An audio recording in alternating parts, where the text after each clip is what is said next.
o open source vai morrer. Pelo menos o open source como a gente conhece. Se você está acompanhando as notícias nos últimos meses, você deve ter visto a notícia que o Redis trocou a licença open source deles para uma licença um pouco mais restrita. Também tivemos o ataque da biblioteca XZ, que foi um ataque muito bem orquestrado, né, pelos atacantes, e isso adicionava um backdoor SSH nos sistemas Linux que utilizavam essa biblioteca. O que essas duas experiências que aconteceram tão próximas podem trazer para a gente de aprendizado sobre o open source em si? Bom, eu sou o Jorge e hoje o que eu gostaria de discutir aqui é sobre o futuro do open source e divagar um pouco algumas ideias que eu tenho a respeito do open source atual, de como eu acho que deveria ser e para onde a gente está indo. Aparentemente. Bom, para você que não sabe o que é open source, o open source é um movimento, né, que visa produzir sistemas, produzir códigos, aplicações que são de código aberto para que qualquer pessoa possa utilizar de acordo com a licença desse software. Isso foi uma cisão com o movimento software livre, porque algumas pessoas achavam que o software livre era um pouco restritivo demais, mas essa cisão, na minha opinião, por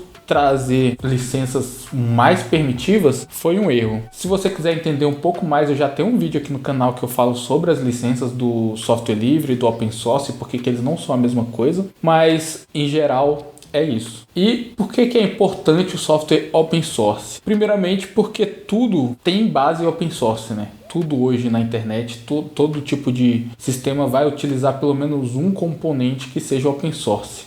Mesmo empresas que têm código fechado, né, têm sistemas com códigos fechados, utilizam aí de alguma maneira algum componente que vai ser open source. E se a gente parar para olhar qual é a trajetória da internet até agora, a gente percebe que a internet é basicamente um prédio equilibrado sobre palitinhos, né? E esses palitinhos são muitos projetos open source que, na verdade, não recebem nenhum tipo de apoio por quem utiliza. Esse foi um dos casos da biblioteca XZ, que é uma biblioteca que é utilizada bastante em vários sistemas empresariais de Linux, né, como, se eu não me engano, o Fedora utiliza, a Red Hat utiliza essa biblioteca em alguns sistemas. Bom, a biblioteca XZ era mantida por um cara só, o Lace Collin, e esse mantenedor já estava passando por alguns problemas de saúde e não estava dando conta de manter mais a biblioteca. Daí é um daqueles pontos que a gente para e pergunta, por que uma biblioteca que é utilizada em softwares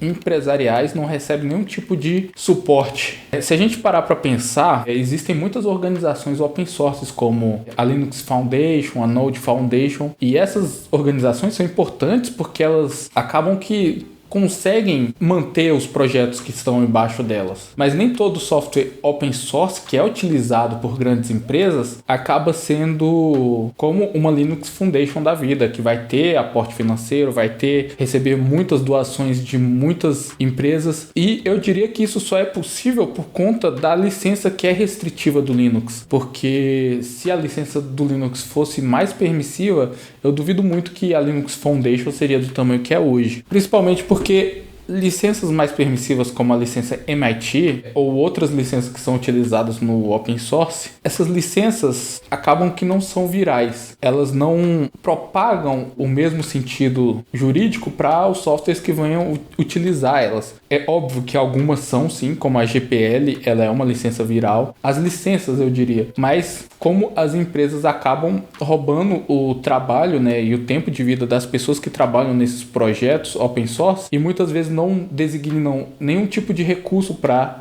continuar o desenvolvimento, seja um suporte financeiro, seja alocando recurso humano para trabalhar também na biblioteca ou na aplicação, né, nesse código. Isso é revoltante porque empresas como a Amazon utilizam de muitos projetos open source. Muitos mesmo. Voltando no caso do Redis, esse é um dos motivos que fez o Redis mudar de licença. Segundo a Redis Inc., a licença mais permissiva permite que a Amazon e outras empresas utilizem o software desenvolvido pela comunidade de maneira que o lucro não é revertido nenhuma parte para o desenvolvimento desse software. A licença nova prevê isso. E eu não estou dizendo que a Redis Inc. está certa na licença em si. Eu acredito que a abordagem tá certa sim, porque os softwares que são desenvolvidos pela comunidade, ele tem que ter um aporte financeiro de quem lucra com esses softwares. E esse dinheiro tem que voltar para a comunidade que está desenvolvendo, não para a empresa,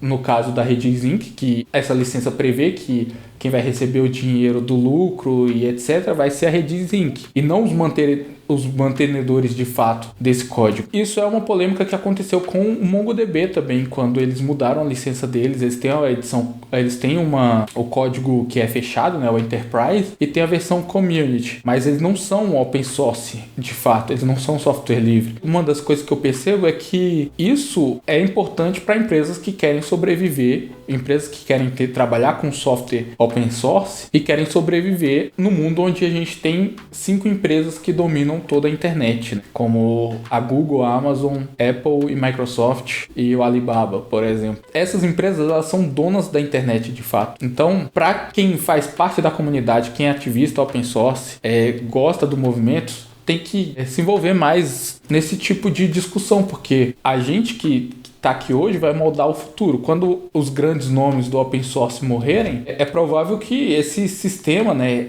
esse movimento deixe de existir. Tá certo que é uma cultura muito forte hoje ainda, mas a tendência é que as big techs acabem engolindo essas comunidades. Um grande exemplo é o caso do Redis, que assim que eles mudaram a licença, a Amazon fez um fork do código e está fazendo outro software que vai ser igual ao Redis para ter as mesmas funcionalidades, que vai ser open source para eles usarem no sistema deles, né? No caso, na plataforma de cloud. Agora, esse código começa diferente, por quê? Porque é uma iniciativa que está nascendo dentro da Amazon. Então, obviamente, essa equipe vai ter recursos, tanto financeiros quanto recursos humanos, né? Alocação de pessoas para trabalhar nisso. Então, esse movimento da Amazon é para manter o status quo de que a comunidade tem que desenvolver o código e as empresas, como as Big Techs, vão pegar esses projetos que sejam proeminentes, fazer um fork ou então adicionar um serviço lá no serviço de cloud, vão lucrar milhões, e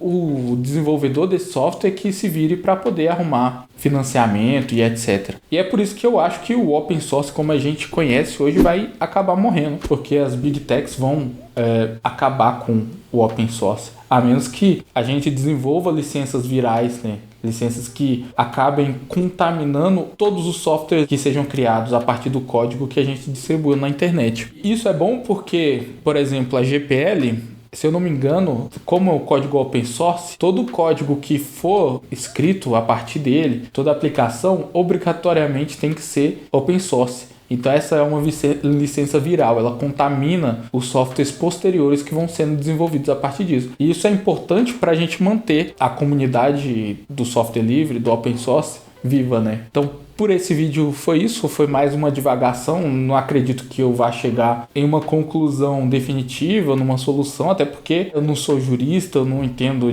dessa parte das leis e tal, mas isso é uma visão que eu tenho, que eu venho observando ultimamente, né? E vendo esses movimentos que estão acontecendo no mundo do software livre, é a impressão que eu tenho que vai acontecer. Então, se você gostou desse vídeo, se inscreve aqui no canal, deixa um joinha, entra lá no nosso grupo do WhatsApp, que tá bem legal. A gente está discutindo sobre várias coisas, principalmente sobre a linguagem Lua, mas esse papo que eu tô falando aqui, a gente já discutiu várias vezes por lá. Também não chegamos em um consenso ou em uma solução, mas é algo que a gente já conversou por lá também. E me segue nas outras redes sociais, caso você tenha, e eu vou deixar mais um vídeo aqui para você assistir quando esse acabar.